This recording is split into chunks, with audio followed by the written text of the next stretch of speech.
ये उसी तरह यस और अगली x1 x2 मिलाने f of x1 is equal to f of x2.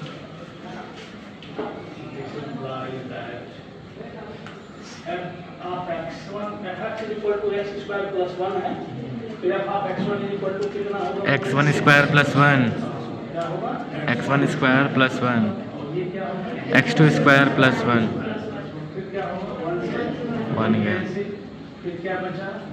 x1 square is equal to x2 square. अब क्या करेंगे हम लोग? वर्गमूल लेंगे।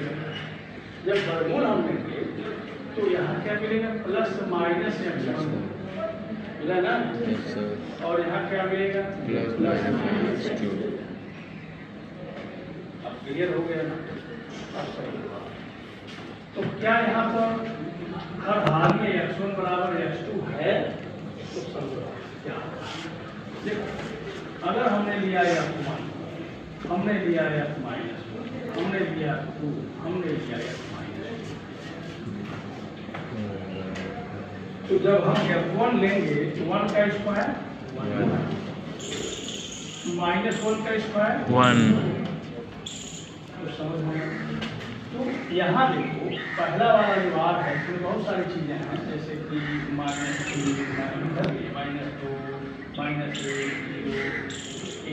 2, 3, 4, इसके अलावा भी मतलब इस बीच में भी नंबर है ना, ये नंबर है ना, इस बीच में भी बहुत डेसिमल नंबर, फ्रैक्शनल, बहुत सारी चीज़ें हैं, हमने कुछ बना रखा है। यहाँ देखेंगे यार इसमें भी यही सारी चीज़ें हैं। क्या है? जैसे कि माइनस 3 है, माइनस 2 है, माइनस 4 है, माइनस 1 है, 0 है, 1, 2, 3, 4, 5 इसी तरह। तो आप बताओ कि 1 का कहाँ पे बना? 1 का 1 के साथ, 1 के साथ, और माइनस 1 का कहाँ बना? 1 के साथ, माइनस 1 का भी बना। 2 का कहाँ बना? 4 पे, और माइनस 2 का? 4 पे, तो इसका एक पर बन रहा है कि एक से अधिक का एक पर?